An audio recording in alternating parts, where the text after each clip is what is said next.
안녕하세요. 10월 19일 월요 만나로 여러분들을 다시 만나 뵙게 되어서 너무나 반갑습니다. 우리 성도님들 날씨가 많이 추워졌는데요. 모두 건강 조심하시길 바랍니다. 이렇게 환경적으로 어려운 시기를 보내고 있지만 우리가 놓치지 말아야 할 것은 하나님의 말씀인 줄 믿습니다. 오늘도 그 말씀 붙잡고 하루 승리하시길 바랍니다. 오늘 여러분들과 나눌 말씀의 제목을 여호와의 소리라고 정해봤습니다. 우리는 참 많은 소리를 들으며 살아가지요. 들어야 할 소리도 있지만 듣지 않아도 될 소리가 더 많아지는 이 시대를 우리는 살아가고 있습니다. 그래서 믿는 우리들은 영적으로 이것을 잘 분별해서 하나님이 기뻐하시는 소리가 무엇인지를 깨닫고 듣는 데 집중해야 할 것입니다.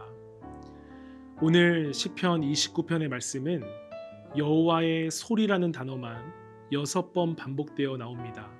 그런데 자세히 보시면 그 여호와의 소리가 굉장한 힘과 능력이 있음을 이 시편의 저자인 다윗은 찬양하고 있죠. 이렇게 찬양하는 그 다윗의 모습을 통해 우리는 이 시편 29편이 감사 예배시라는 것도 알 수 있게 됩니다. 한번 보시면요. 1절과 2절에 이렇게 시작을 하는데요. 너희 권능 있는 자들아 영광과 능력을 여호와께 돌리고 돌릴지어다. 여호와께 그의 이름에 합당한 영광을 돌리며 거룩한 옷을 입고 여호와께 예배할지어다. 아멘. 1절에 너희 권능 있는 자들이라고 했을 때 원어는 하나님의 아들이라는 단어를 사용했는데요. 학자들은 이를 천사들을 가리킨다고 주장을 합니다. 그래서 이 천사들에게 여호와께 영광과 합당한 영광을 돌리고 예배하라 라고 요청하고 천사들은 그 요청을 받고 있다는 것인데요. 그러나 다윗이 이러한 표현과 요청을 한 것은 어쩌면 하나님 나라에서 일어나고 있는 예배의 모습을 자신에게 투영해서 나도 그러한 예배를 하나님께 드리겠다라는 그 자신을 향한 선포이자 명령인 것으로 이해하면 좋겠습니다. 사랑하는 여러분, 다윗의 심정이 느껴지십니까? 우리도 하나님께 예배할 때 비록 흠이 많고 연약한 죄인이지만 살아계신 하나님께 영광을 돌리며 하나님의 자녀로서 입혀주시는 그 거룩한 옷을 입고 예배해야 할 존재라는 것을 우리의 영혼에 선포해야 한다는 것입니다. 우리의 입술에 하나님께서 권세를 주셨기에 우리의 영에 예수 그리스도의 이름으로 선포할 때에 참된 예배자의 모습으로 나아가게 될 줄 믿습니다. 3절부터 9절까지는요. 드디어 여호와의 소리가 등장합니다. 그 소리의 큰 특징이 하나 있는데요. 바로 물 위에 있다 말하며 우레소리를 내고 있다라고 하지요. 이는 폭풍 속에서 들리고 있는 여호와의 소리를 말하고 있는 것입니다.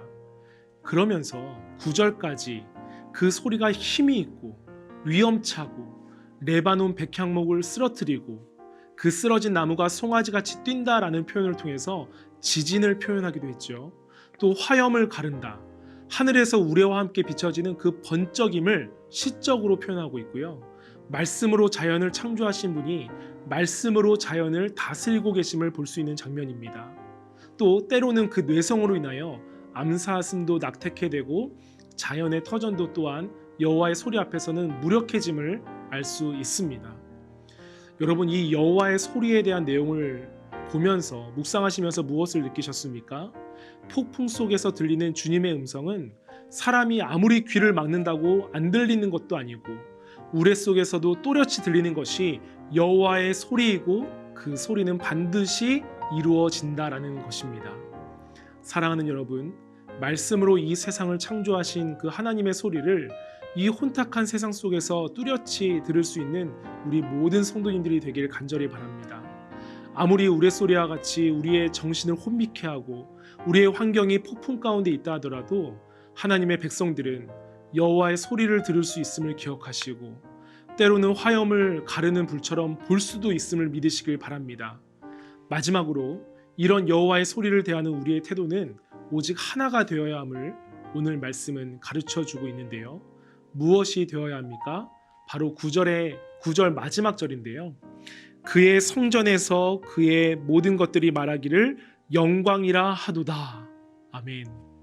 사랑하는 여러분, 우리가 이 혼란스러운 세상 가운데 어려움을 마주하고 있다 하더라도 우리가 듣는 하나님의 말씀 앞에서 그것이 주일 예배 때의 말씀이던 매일 주시는 큐티를 통한 말씀이건 또 믿음의 사람과 이야기하는 가운데에서건 하나님께 영광이라고 외치는 삶이 너무나도 중요함을 다윗은 말씀을 통하여 교훈하고 있는 것입니다. 기도하기는 오늘 하루 살아가실 때 우레소리보다 더 큰 소리가 우리를 정신없게 만들 수도 있고 하나님의 말씀에서 잠시 멀어져 염려하게 만드는 상황이 온다 할지라도 오늘 말씀 붙잡으셔서 여호와의 소리를 듣게 하시고 여전히 그 가운데서 운행하시고 역사하시는 하나님께 오직 영광을 돌리는 주님의 참된 권속들 다 되시길 바랍니다. 모든 상황 속에서 주님을 찬양하고 영광 돌리는 승리하는 오늘 하루 되시길 주님의 이름으로 축복합니다. 기도하겠습니다. 사랑의 하나님 아버지, 오늘 시편 말씀을 통하여 여호와의 소리에 대해서 저희들에게 알려주시니 감사합니다. 지금 우리가 살아가는 이 시기가 얼마나 많은 소리가 들리는지 모르겠습니다. 하지만 주님, 우리가 영적으로 잘 깨어서 주님의 음성을 들을 수 있도록 인도하여 주시고 아무리 상황과 환경이 어렵다 할지라도 폭풍 속에서 들려주신 하나님의 음성을 또렷이 듣고 그 주님을 온전히 쫓아 살아갈 수 있는 우리 모두가 되게 하여 주시옵소서. 감사하며 예수 그리스도의 이름으로 기도하옵나이다. 아멘.